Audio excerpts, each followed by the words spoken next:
मकाबियों का पहला ग्रंथ अध्याय 2। मत्थायस का आगमन। उन्हीं दिनों योहन के पुत्र सिmeon का पौत्र मत्थाया का उदय हुआ, जो योयारीब के वंश का याजक था। वह था तो यरूशलेम का, किंतु मेदोन में बस गया था। उसके 5 पुत्र थे, योहन जो गदी कहलाता था, सिमोन जो थारसी कहलाता था, यूदा जो मकाबी कहलाता था, एल आजार जो आव कहलाता था, और योनाथान जो अफूस कहलाता था। जब मत्थाया ने यूदा और यरूशलेम में होने वाली यह घृणित बातें देखी तो उसने कहा, धिक्कार है मुझे। क्या मेरा जन्म इसलिए हुआ कि मैं अपनी जाति का नाश और पवित्र नगर का पतन देखूं? और जब नगर शत्रुओं के हाथ में आ गया है और पवित्र स्थान विदेशियों के पंजे पड़ गया, तब भी हाथ पर हाथ धरे बैठा रहूं?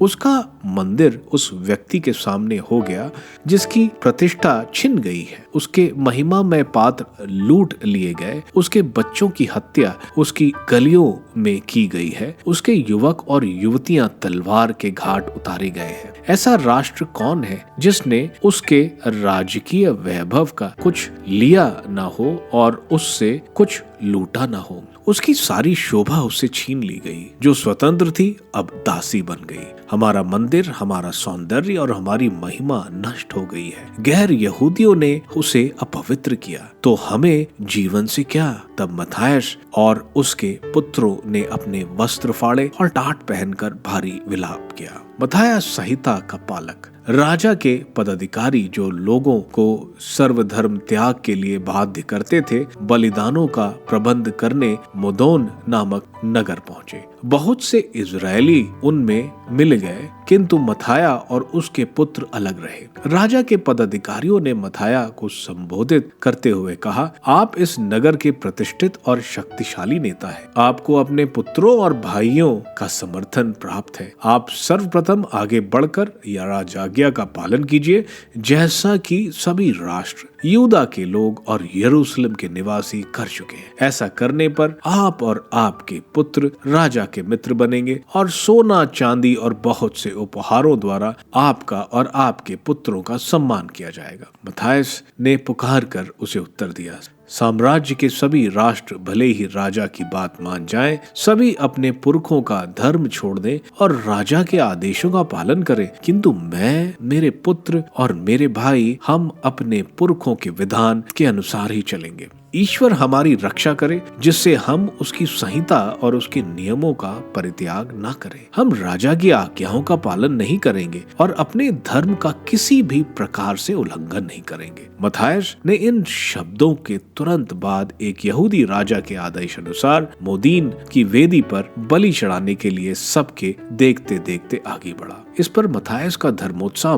भड़क उठा और वह आग बबूला हो गया। उसने क्रोध के आवेग में आगे झपट कर उस यहूदी को वेदी पर मार डाला। उसने बलि के लिए लोगों को बाध्य करने वाले पदाधिकारियों का वध किया और वेदी को विध्वंस किया। इस प्रकार मत्थायस ने पीनहास के सदृश संहिता के प्रति अपना उत्साह प्रदर्शित किया। पीनहास ने इसी तरह सालू के पुत्र जिमी का वध किया था। इसके बाद मत्थायस ने नगर भर में घूमते हुए ऊंचे स्वर से पुकार कर यह कहा, जो संहिता के प्रति उत्साही है और विधान को बनाए रखने के पक्ष में है, वह मेरे पीछे चले आए। इसके बाद वह और उसके पुत्र नगर में अपनी सारी संपत्ति छोड़कर पहाड़ों पर भाग गए। भक्त इजरायलियों पर आक्रमण। उस समय बहुत से लोग जिन्हें धर्म और न्याय प्रिय था, उजाड़ प्रदेश जाकर वहां बस गए। वह अपने बच्चों, पत्नियों और पशुओं को भी साथ लेते गए, क्योंकि वह अत्याचार के बोझ से दबे जा रहे थे। जब यरूशलेम के दाऊद नगर में रहने वाले राजकीय पदाधिकारियों और सेना को यह बात बतलाई गई कि कुछ लोगों ने राजाज्ञा की अवहेलना कर उजाड़ खंड के गुप्त स्थानों में शरण ली है, तो उनमें एक बड़ा दल उनका पीछा करने निकला और उनके पास पहुंचकर उनके सामने पड़ाव डाला। उन्होंने विश्राम के दिन उन पर आक्रमण किया। उन्होंने उनसे कहा, बहुत हुआ, निकलो और राजा का आज्ञा मानो, तभी जीवित रह सकोगे। उन्होंने उत्तर दिया, हम नहीं निकलेंगे। हम ना तो राजा की आज्ञा मानेंगे और ना विश्राम दिवस को अपवित्र करेंगे। तब उस दल ने उन पर आक्रमण कर दिया, किंतु उन्होंने उनका सामना नहीं किया। इन्होंने ना उन पर पत्थर मार मारे और ना अपने छिपने के लिए स्थान बंद किए, क्योंकि उनका कहना था, हम सब निर्दोष मरना चाहते हैं। आकाश और पृथ्वी इस बात के साक्षी हैं कि तुम हमें अन्याय से मार रहे हो। उस दल ने विश्राम के दिन उन पर आक्रमण किया और वे, उनकी पत्नियां, उनके बच्चे और उनके पशु सभी मार डाले गए। प्राय 1000 लोग मारे गए। मथाया की सहायता। जब मथाया और उसके मित्रों को इस बात का पता चला तो उन्होंने उनके लिए विलाप किया।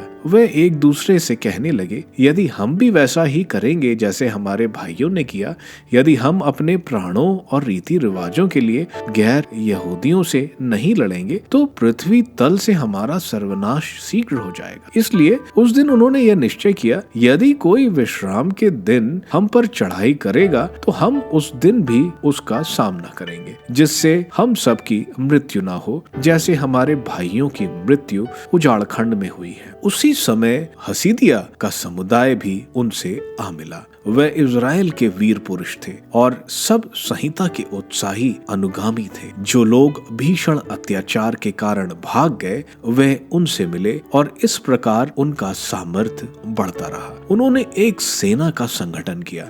उन्होंने क्रुद्ध होकर अपने धर्मोत्साह में पापियों और दुष्टों का वध किया। जो शेष रह गए उन्होंने अपनी प्राण रक्षा के लिए गैर यहूदियों की शरण ली। मथाया और उसके मित्र इधर उधर घूम घूम कर वैदियों को ढाने लगे और इज़राइल की सीमा में जो भी शिशु ऐसा मिलता जिसका खतना नहीं हुआ था उसका बलपूर्वक खतना कराते थे। उन्होंने अहंकारियों को भगा दिया और वह अपना उद्देश्य पूरा करने में सफल हुए। उन्होंने राष्ट्रों और राजाओं से संहिता की रक्षा की और पापी को अपने ऊपर हावी नहीं होने दिया। मृत्यु के समय मथायस का पुत्रों को आदेश। जब मथायस की मृत्यु का समय निकट आया तो उसने अपने पुत्रों से कहा, इन दिनों घमंड तथा अवाक्या का बोलबाला है।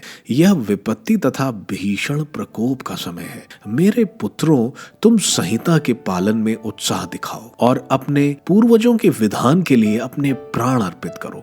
याद रखो कि उन्होंने अपने समय में क्या क्या किया था और तुम्हें बड़ी प्रतिष्ठा तथा अमर यश मिलेगा।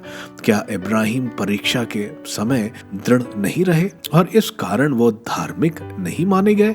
यूसुफ ने विपत्ति में नियम का पालन किया और वह मिस्र के शासक बन गए। हमारे पूर्वज पीनहास में ईश्वर के प्रति उत्साह था और इसलिए यह विधान निर्धारित किया गया कि उन्हें और उनके वंशजों को सदा याजक पद प्राप्त होगा। योशुआ ने आदेशों का पालन किया और इसलिए वह इज़राइल के न्यायाधीश हो गए। कालेब ने सभा में सच्चा साक्ष्य दिया और उन्हें दाएं भाग मिला। दाऊद निष्ठावान थे और उन्हें एक चिरस्थायी राज्य का सिंहासन प्राप्त हुआ।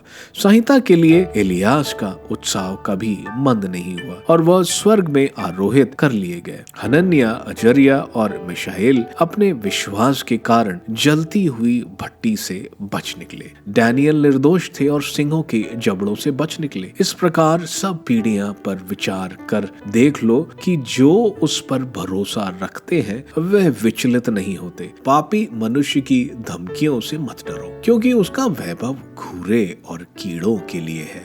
वह आज प्रतिष्ठित है किंतु कल उसका कहीं पता नहीं चलेगा, क्योंकि जहां से वह आया था उसी धूल में वह मिल जाएगा और उसकी सब योजनाएं व्यर्थ हो जाएंगी। मेरे पुत्रों, तुम संहिता की रक्षा में साहसी और दृढ़ रहो, क्योंकि वह तुम्हें महिमा प्रदान करेगी। देखो, मैं जानता हूँ कि तुम्हारा भाई सिमोन बुद्धिमान है। तुम सदा उसकी मानो, वही तुम्हारा पिता होगा। यूदा मकाबी बचपन से ही शारीरिक शक्ति में सबसे बढ़कर है। वह तुम्हारा सेनापति होगा और वह जनता के लिए युद्ध करेगा। तुम उन सबको अपने पास एकत्र करो जो संहिता का पालन करते हैं और अपनी जाति का बदला चुकाओ। तुम गैर यहूदियों को जैसे को तैसा दंड दो और संहिता का पालन करो। उसके बाद उसे उन्हें आशीर्वाद दिया और वह अपने पूर्वजों से जा मिला। उसकी मृत्यु 146वें वर्ष हुई। उसे उसके पूर्वजों के मोदीन अवस्थित समाधि स्थान में दफनाया गया। सारे इज़राइल ने उसकी मृत्यु पर बड़ा शोक मनाया।